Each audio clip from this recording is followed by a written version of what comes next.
So I'm going to click Get Results. Notice I can add another keyword if I wanted to, but I'm just going to stick with one keyword. But there are certainly other keywords that I can certainly hone in on if mail delivery is my business. And so let's just hone in on that one keyword, mail delivery. We want to be found organically for that keyword. So what Google Keyword Planner does is not only give us the keyword and other keywords relevant to that, but it gives us the average monthly search volumes. And this is an average over the course of the last 12 months. And notice here, I get a column for competition. So I'm able to see whether that's a very competitive keyword or not.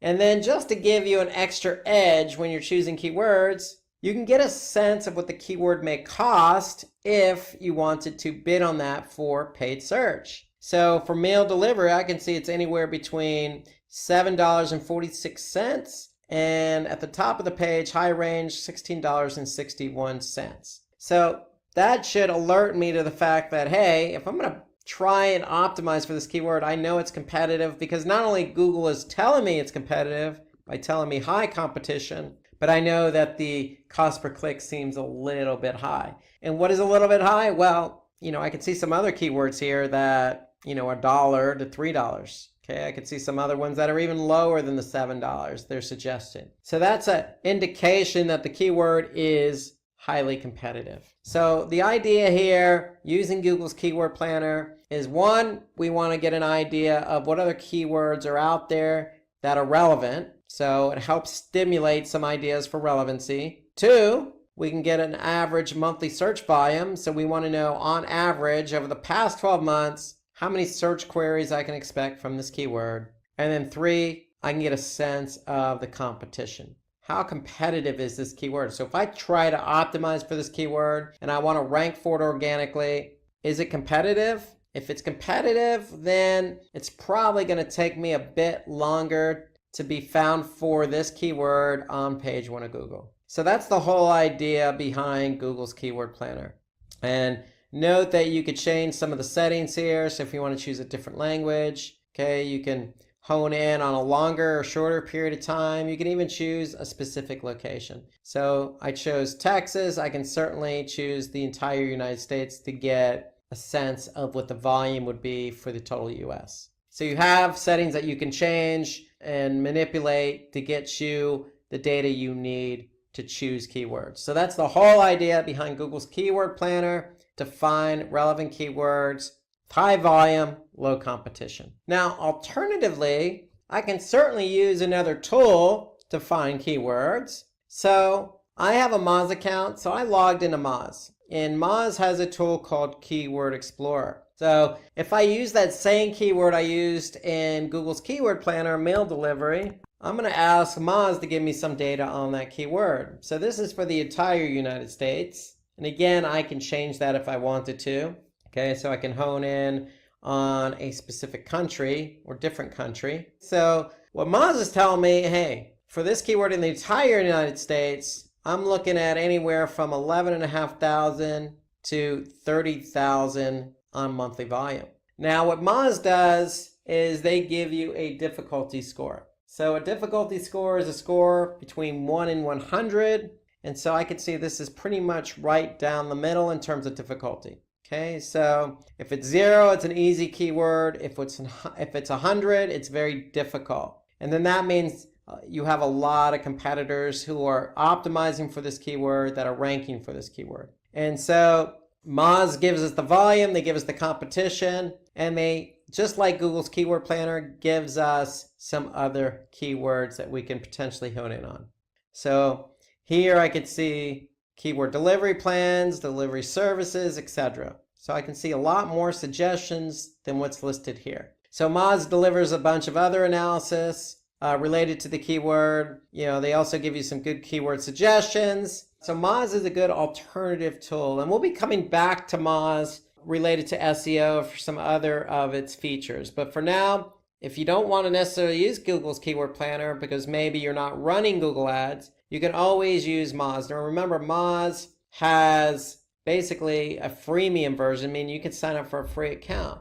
and you could sign up for a free account as a test trial, and you could test it for a period of days and leverage its tools during that free trial to get a better sense of how these tools work. So we want to be able to use Moz. We want to be able to use Google's Keyword Planner, not only to search for all those relevant keywords available to you, but we want to be able to choose keywords with high volume and low difficulty, low competition. We also want to select primary and second keywords wisely. So remember, when you optimize, you're optimizing a page for more than one keyword. So you want to be able to have a nice portfolio of diverse, relevant keywords with high search volume and low difficulty. And then you want to be able to identify those keywords that your competitors are ranking for. So Moz gives you that information. And so we want to be able to leverage the tools available to us to choose the right keywords. So if you need any more information on this,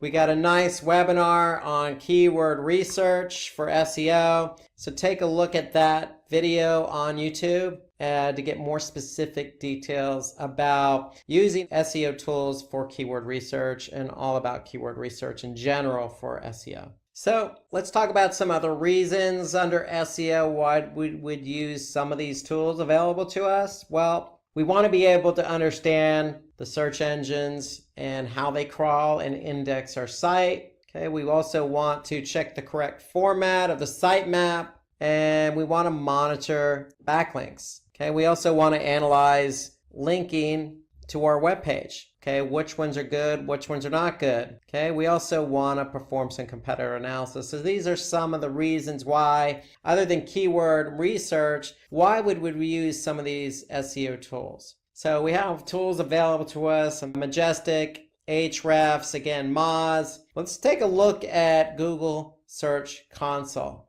And I want to hone in on Google Search Console because it is free and it's a must. If you're going to work on SEO, you need to be working in Google Search Console. And so the whole key behind Google Search Console is you have a website and you need to get that site verified. Once it's verified, once Google can recognize that you are associated with this website, then you're going to be able to see some important information. So here I'm looking at a website, and what am I looking at? I'm looking at something called coverage under index. So what does coverage mean? Well, going back to what we just said, we want to be able to understand how Google's crawling and indexing our pages. And so what Google does is through this platform, Search Console, is they're letting us know once they go to our website and start crawling it, and they pull these pages back to their server, they're letting us know if we actually have any issues. So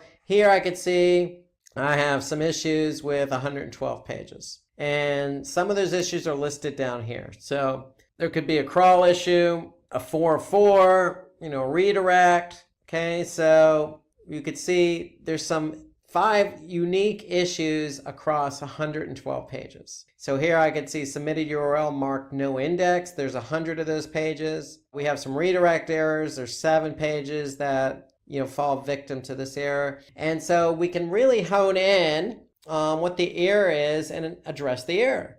Okay, so if Google's telling us, hey, this is an issue, and you want that page indexed by Google, then we should probably address the error. And so that's the great thing here about going into Google Search Console is you can, under index, go to coverage and get a sense of what Google's indexing and what they're not indexing. Okay, so these are the errors. I could see they've certainly were able to crawl and index 9,115 pages. They were able to crawl, okay, and they excluded 54,000 plus pages. And then we also have some pages with some warnings. So this is kind of an overview of what Google sees when they crawl our site. So when they say crawl, they're coming to our site, they're following links on the site, and every link they follow, they're either going to index that page or they're going to report to you an error or an issue that they found. If we want these pages indexed, we need to address the issues, the errors. And so that's the beauty of this report here is Google is telling us firsthand what the issues are. So we also want to take a look at the sitemap.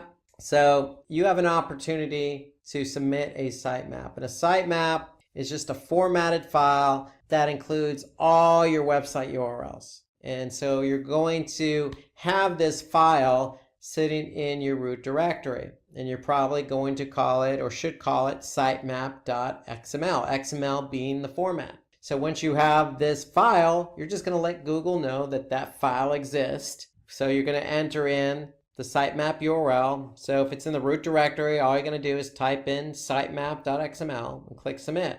So once you've done it, just like this site is done, what Google's going to do is say, hey, look, we see you've submitted this, and we last read it a couple days ago, and we could see that we discovered 1,419 URLs. So I can go back under coverage, and I can see some of the issues that they found. But if I go back under sitemaps, I can see that these are the URLs they discovered via the sitemap. And so the whole point of a sitemap is we want to be able to get and push the URLs to Google, not have Google come to our site and discover them. So this is a quicker, faster, more efficient way to communicate with Google all the URLs that you have on your site that you want Google to index. And so that's the beauty of Search Console. Now, while we're in Search Console, we might as well take a look at some of the other features it has. And so one of the most important features under Search Console is this mobile usability report. Okay, so Google is a staunch believer in mobile first.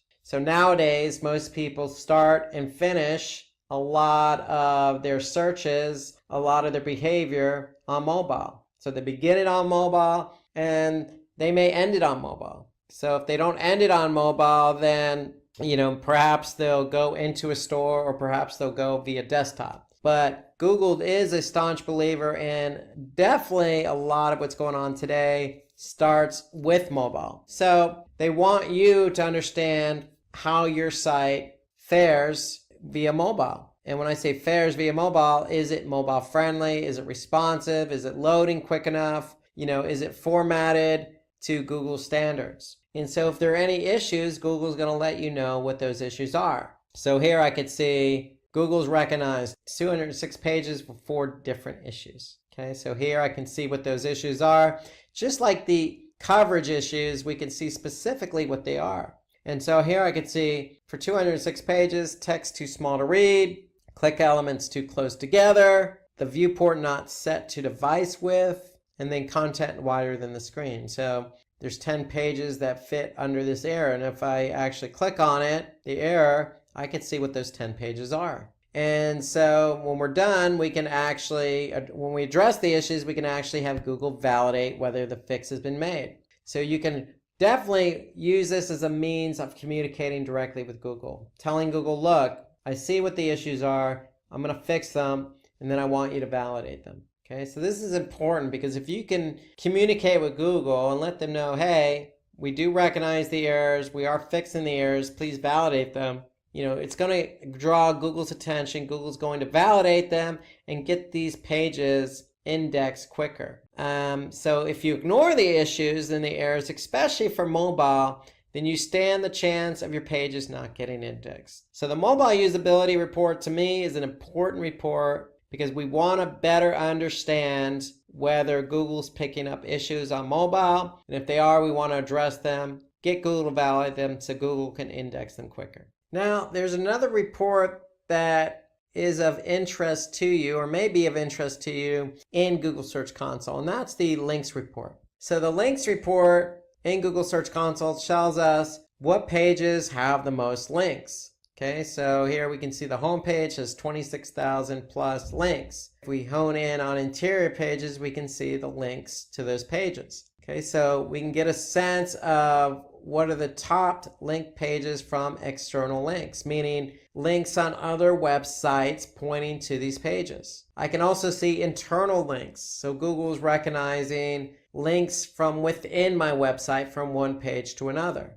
So external links, internal links, both factors for SEO when ranking. So then I could see top linking sites, what sites are linking to my site. And then I can see top linking text. So Google Search Console is giving me kind of an overview of what my linking structure looks like. Okay, so externally, I want links from other websites pointing to various pages on my site. And I certainly want my pages linking to one another on my site. And so I'll be able to better understand what that structure looks like using Google Search Console's links report. Okay, there's one more report that I think is of interest in Google Search Console, and that's the performance report. So the performance report is a report that actually you can link up with Google Analytics. So you can see the same report in Analytics if you're able to link up Google Search Console with Analytics. And you should be able to do that. All you need to do is make sure you use the same email address that you use for Analytics and Search Console. So it needs to be the same email address. You could certainly link up the two and have this data imported into Google Analytics. So what is this data that we're talking about? Well, it's called performance. So what we can actually see is the queries, the actual queries people are typing in to Google. So when they're typing them into Google, we can actually see how many impressions the keyword queries received and how many clicks the keyword queries received. And then I can see click-through rate and average position. Okay, so here I can see for this particular keyword on the first line, I could see over the course of the last 3 months, it received 209,297 impressions. So what does that mean? That means this keyword was used at least or typed in as a query at least that many times. And that's how many times my listing appeared in the Google search results pages based on this particular query. And so as a result of somebody typing in this query 209,000 plus times, this site received 120,000 plus clicks. So to get a sense of the click-through rate, all you would need to do, and Google can obviously do this for you, is you would simply just divide the 209,297 into the 120,397. Okay, so that's really going to give you, your click-through rate, and the click-through rate in this case is 57%. So over half of the clicks occur when this listing appears for this keyword. Okay, so we can get a sense of the click-through rate for each one. Okay, and you could simply just use the filtering here. Now, we can also see average position. Okay, so we could see a little bit more than that too. We can go from queries to pages. We can go from pages to countries. So we can get a sense of how many impressions and clicks I'm receiving by country. And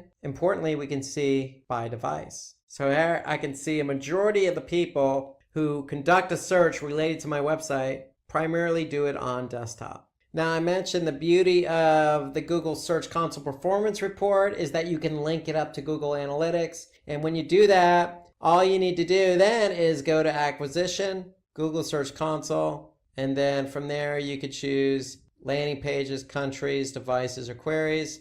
So I can see the same data that I see in Search Console, but this time I'm looking at it in Google Analytics. And so here I can see what my search queries are, my clicks, my impressions, my click-through rate by search query, and then the average position. So that's the great thing about that performance report, is that when I link up Google Search Console with Analytics, I'm able to see that data in Analytics. So that's an added bonus, so to speak. Now, let's talk about some other reasons why we're going to use these SEO tools available to us. And so we already listed a number of different reasons, ranging from sitemaps to keyword research. But we also want to hone in on, what domains are driving links to our site. So I showed you an example in Search Console. We also want to, maybe identify and disavow poor backlinks. So Search Console is a great tool for that, because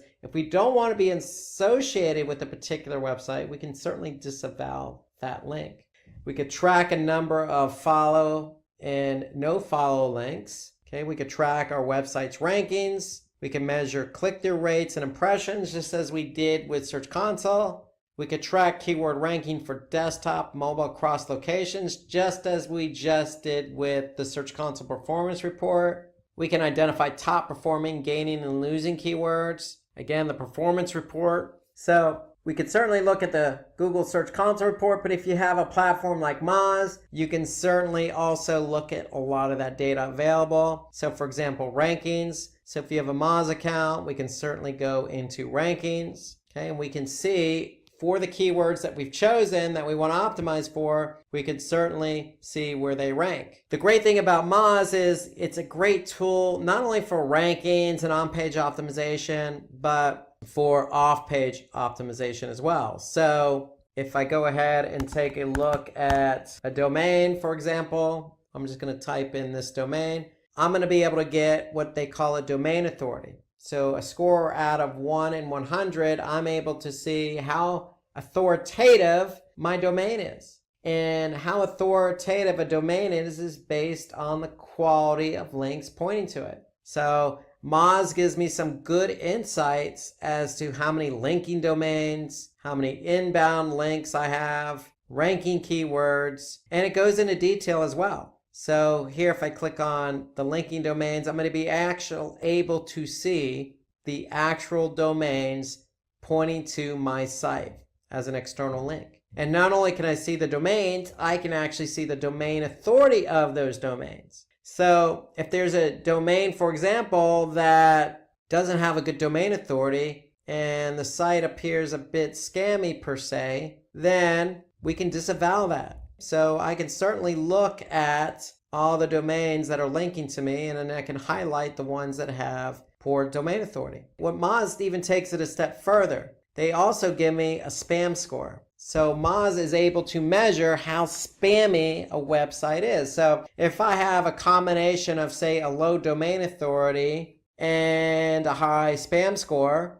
then I probably want to disavow myself from that site. And so I can use this report here. You can see here as I keep going down. For example, I could see this particular website has a domain authority of 26 and it has a spam score of 16%. So not a good combination. This should alert me to the fact that, hey, this particular site, because it has so many links pointing to me, or it has at least one link pointing to me, that I probably want to disavow myself because it's probably hurting my own domain authority. So that's the great thing about this linking domains report, is I'm able to hone in on not only who's linking to me, meaning domain, but how many linking domains does that domain have? What's the spam score of that domain? What's the domain authority of that domain? And then I can get into a little bit more detail and actually see, all the links pointing to that domain. So it really goes into detail about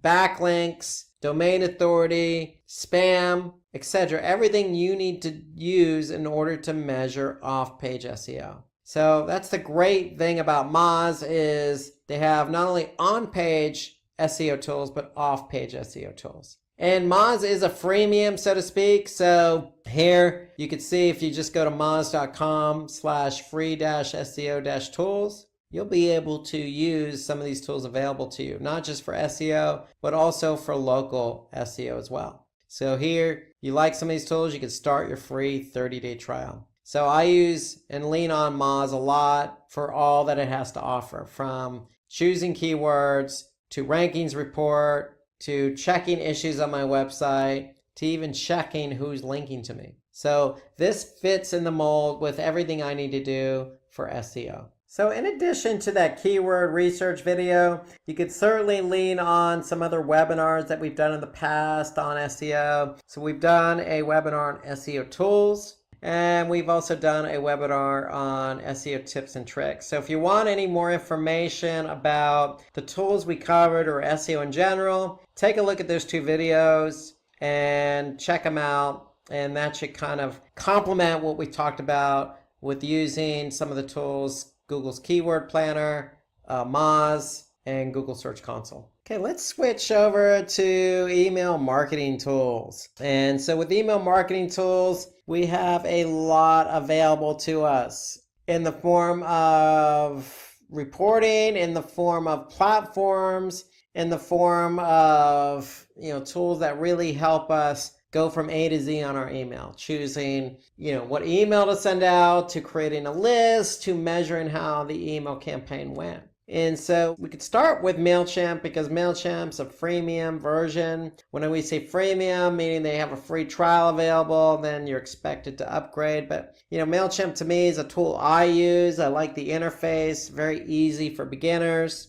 So we're going to take a look at MailChimp, but there are certainly many others available. Marketo is a good tool. Marketo is a good tool because if you have a business and you're trying to funnel people through your pipeline, so to speak, meaning they sign up as a lead and you want to nurture that lead from the beginning to the end, meaning at the end they're actually going to turn around and purchase. Well, Marketo is a good tool for you to use because you can then set up drip campaigns, or also known as email campaigns, so that you're talking and communicating with that particular prospect through every point in the funnel. So that's the great thing about Marketo. It has drip campaigns available along with some other features. There's HubSpot, is a very powerful tool. It does a lot, from creating landing pages to A/B testing to social to email. So this is another freemium tool that you could use. You have another freemium in Sendinblue email platform, and then you also have ConvertKit, another email platform. There's more dimension that we can't even fit on this screen. Now, if you have a favorite email marketing tool that you use, Constant Contact, Vertical Response, there are plenty out there. Emma, feel free to note that in the comment section below this video. I'm curious as to how many people actually use different tools, because there are literally so many email marketing tools out there. Why? Because email marketing has been around probably the longest amongst all the other digital marketing channels. And a lot of people use email on a daily basis. So it's no wonder why there's just so many tools available. And so with these tools, you could certainly send bulk emails. Now, in the case of Marketo, you could send emails to a segmented audience. And so that's actually what you want to do as a strategy, is always send emails to a segmented audience. You want to use a tool where you're going to be able to create campaigns, then send those campaigns to, again, segmented contacts, and then be able to design your email around that particular audience. So you have a good tool when you can do that, when you can really segment for your audience. Okay, you want to be able to use a tool that's going to be able to segment your users, use transactional emails, meaning, hey, look, if somebody went ahead and purchased, can you follow up with an email? And creating workflows, just like I mentioned with Marketo, you want a workflow set up where, hey, if somebody does this, you're sending email B, etc. So you want an email marketing tool that's flexible enough to handle what your business strategy and goals are.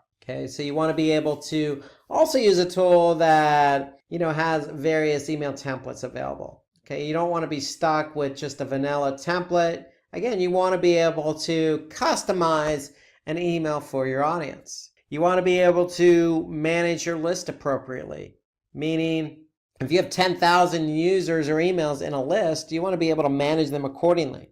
Break them up or have sub-lists, so to speak. And then most importantly, you want to make sure you have a platform that not only does its tracking on its own, but will give you some detailed insights. Meaning, what percentage of users opened your email? What percentage of recipients clicked on your email? What links do they click on? Which emails bounce. So you want some detailed insights right in the platform that you're using. It just makes it more simpler and easier and more effective to manage. You certainly want to create those smart automated campaigns, meaning you don't even have to send out the email. And then you want to be able to have some flexibility to set up email delivery based on a specific time of day. So these tools also allow you to segment contacts based on geolocation. You want to be able to use a tool that allows for multivariate testing.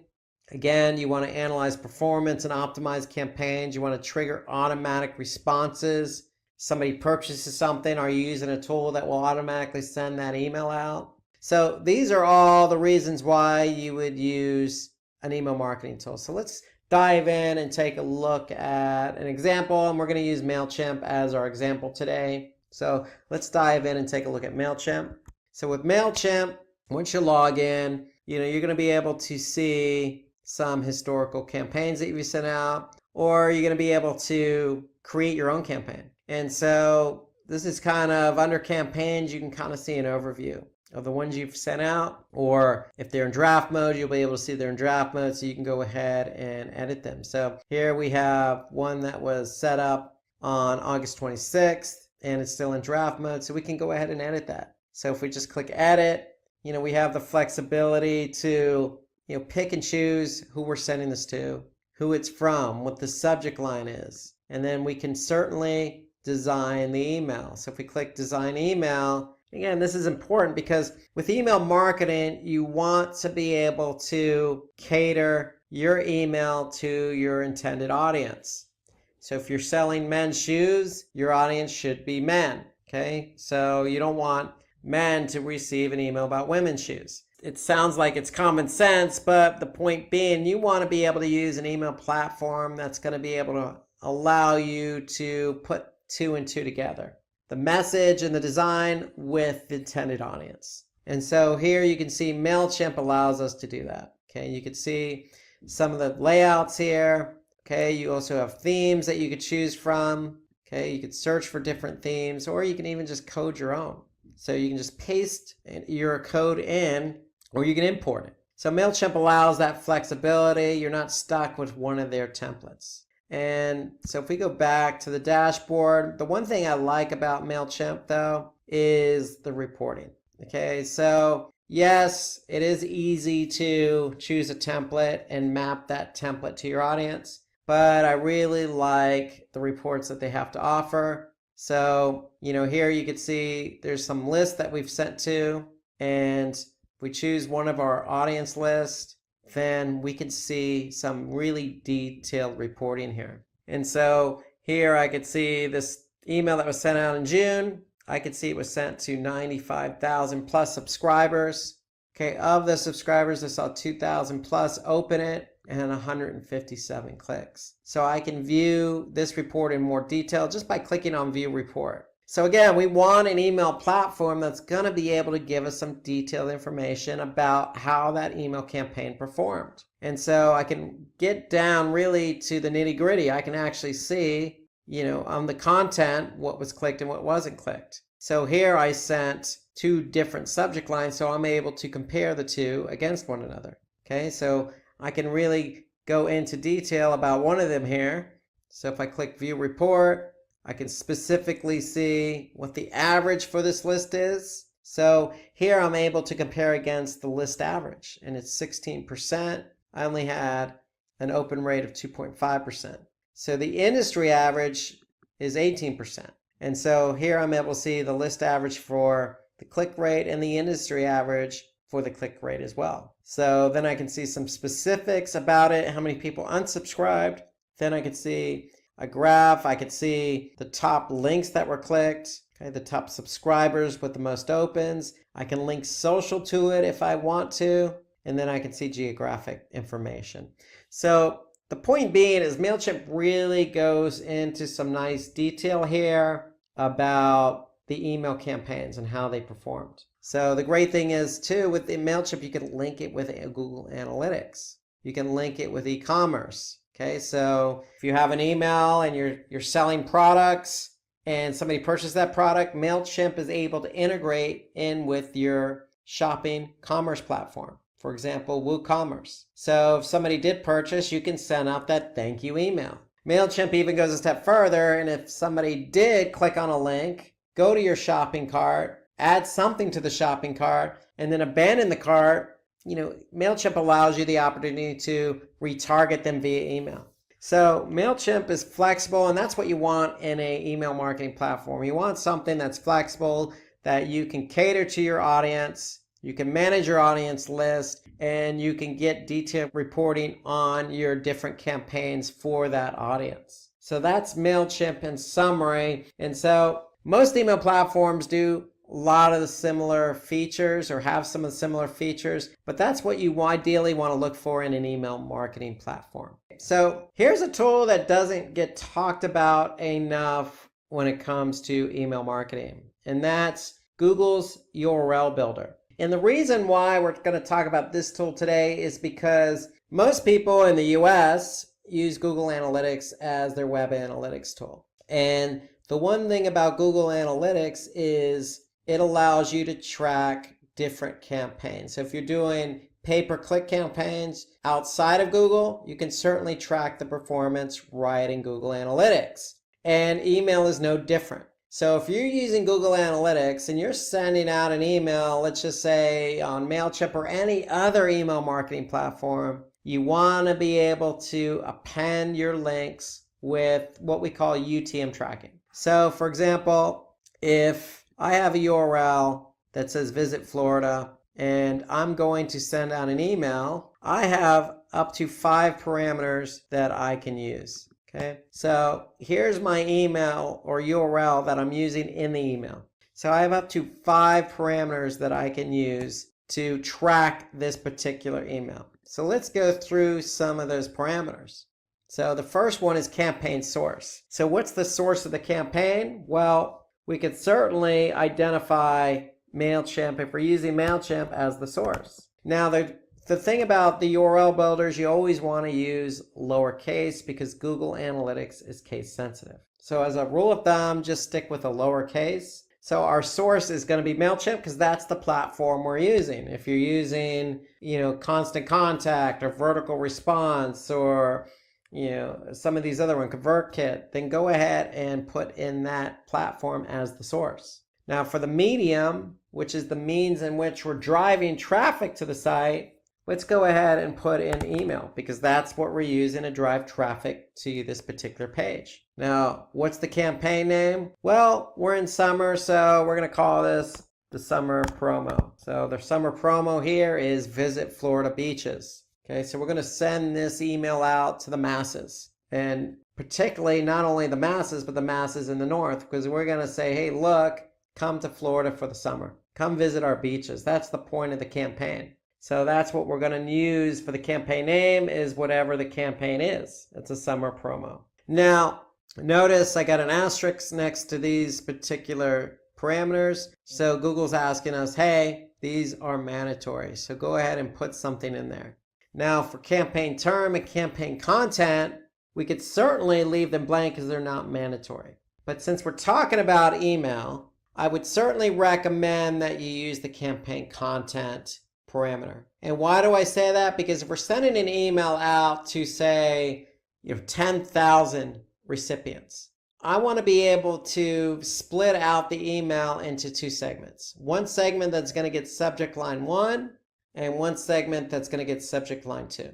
So in this case, I'm going to put whatever subject line 1 is in the campaign content field. So now I have 4 parameters, and once I've entered in my variables in those parameter fields, I now have a revised or appended URL. So my original URL was visitflorida.com/en-us/florida-beaches.html. My original URL, I've now appended that with some UTM parameters, and now I see my original URL appended with the UTM parameters based on those variables. So I can copy it just by clicking the copy URL.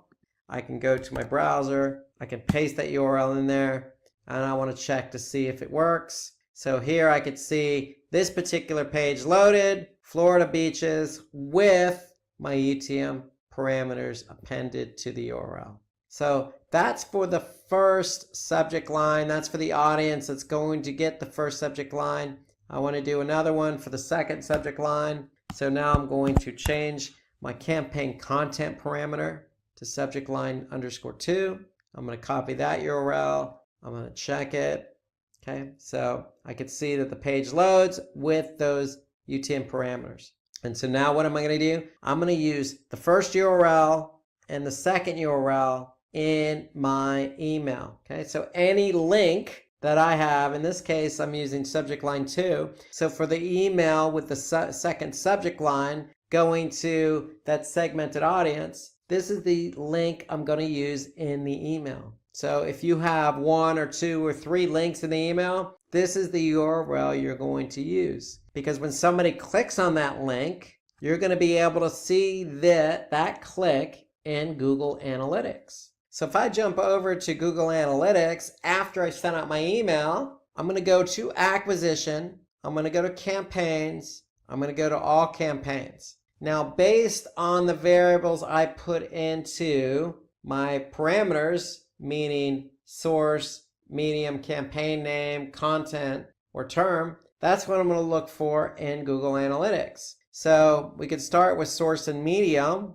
So if I click on source and medium as my primary dimension, here I can see MailChimp, and the actual date was used as part of the variable for source. And then what can I see? The medium being email. So now I can see for this email that was sent out in MailChimp in May, I could see how many users, how many sessions, and more importantly, how many conversions. So we could certainly hone in on that particular email if we wanted to, if we choose some of the other parameters available to us. So here I could see the campaign name. Okay, so I could see exactly what campaign, what source, what email drove in traffic and conversions. And if I'm doing subject line testing, I can choose content as my parameter. So here I'm going to change it to content.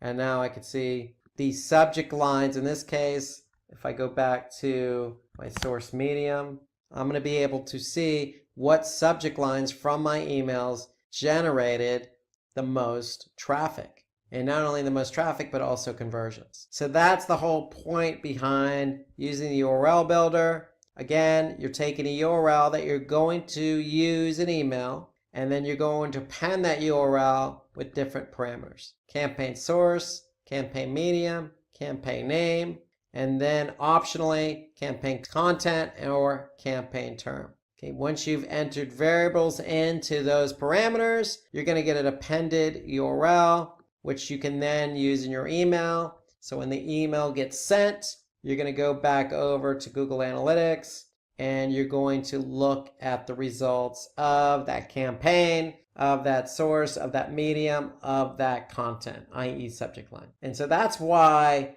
the URL builder is so important, because MailChimp gives us some good insight as to how the email performed in terms of open and click rates.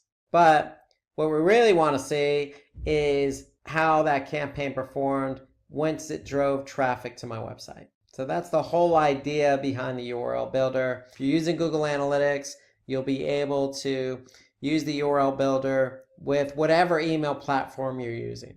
So let's move on to web analytics tools.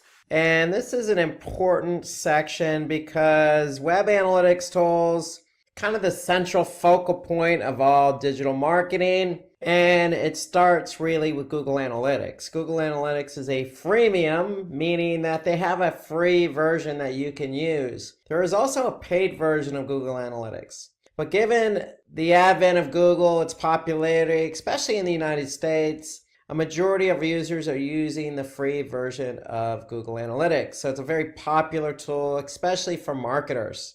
But there are also other tools available. So it's not just Google. So we have Adobe Analytics, which is also freemium. You have Kissmetrics. You have Spring Metrics. You have YouTube Analytics, which is part of Google, but YouTube has its own separate analytics insights. So a lot of these, as you can see, are free to use. They're available. No reason why you should not be using an analytics tool to measure your marketing campaigns or website behavior. And why would we want to use these tools again? Well, again, we want to really measure behavior. We want to measure what's going on with our website. So we want to be able to identify the location of where our website visitors are coming from. And a lot of these analytics tools use IP address to identify the location of a website visitor. So if you're trying to target a specific country, then you want to be able to see that the visitors to your website are coming from that specific country or location. We also want to measure the engagement of our website behavior. So we get traffic to the website. What are they doing? How long are they staying? What pages are they visiting? So this is the overall nature of really why we want to use web analytics, to measure how successful our website is at treating our website visitors with the same courtesy you would if you had a brick and mortar store. Somebody comes into your store, you want them to find what they're looking for quickly. You want them to be happy with their experience. You certainly want them to pay for the products very quickly and easily and efficiently, and you want them to come back. And that's no different than a website. So we want our website to perform in a manner that's going to suit our audience. And that's why we want to track engagement. So why else? Well, we want to really look at who's coming. Are they returning visitors or new visitors? Ideally, you want a nice mix between 50% new and 50% returning, because returning visitors are loyal. There's some loyalty to that. They already know your brand. They're coming back to your website. New visitors are curious, and you want new visitors because that means more traffic. So you want a nice balance between that. Analytics tools will help you measure that. You want to be able to measure organic traffic, whether you like it or not, whether you know it or not, but Google and other search engines are indexing your pages, and your pages are being found via the search engines. And so you want to be able to measure how much traffic you're actually generating from those search engines. We talked about this with email marketing, UTM tracking. So if you set up email campaigns or non-Google campaigns, you want to use UTM tracking. And Google Analytics and other analytics tools, but specifically Google Analytics, will help you see the results of your campaigns if they're tracked with UTM tracking. So that's another good reason why to use a web analytics tool. Probably most importantly amongst all these bullet points is our goals, our website conversions. We want to be able to see how much traffic is coming to our website, and not only the engagement of that traffic, but how much of that traffic is actually doing what we want them to do, i.e. are they converting?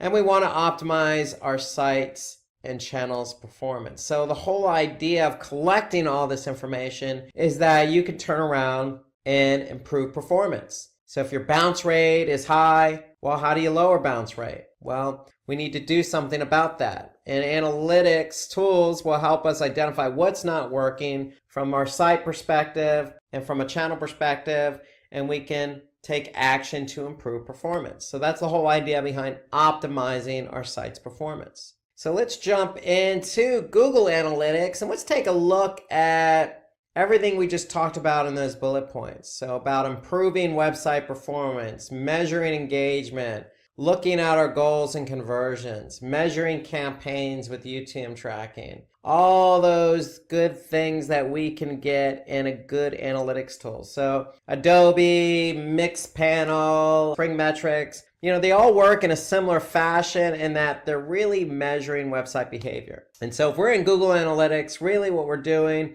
is we're measuring the performance of our website broken down into 4 components: audience, acquisition, behavior, and conversions. So what do we want to do? Well, we want to look into each one of these sections. So let's start with audience. And so audience in Google Analytics tells us who is coming to our website. Now, they're not going to specifically tell us, hey, Rob Sanders came to your website, but they are going to say that somebody from San Francisco, California came to the website. And these are the pages they looked at. And this is the language. And they came from this device. And they're a returning user. So they're painting a picture for you. Okay, so they're not giving you a list of names. That would not be legal, but they are providing you with a good picture of who is coming. And when I say picture, we have to paint that picture. And so if we look at, say, demographics, for example, and I go to demographics overview, here's a picture I'm painting. Well, I can see that 25 to 34-year-olds are the majority of the age group that is coming to my website.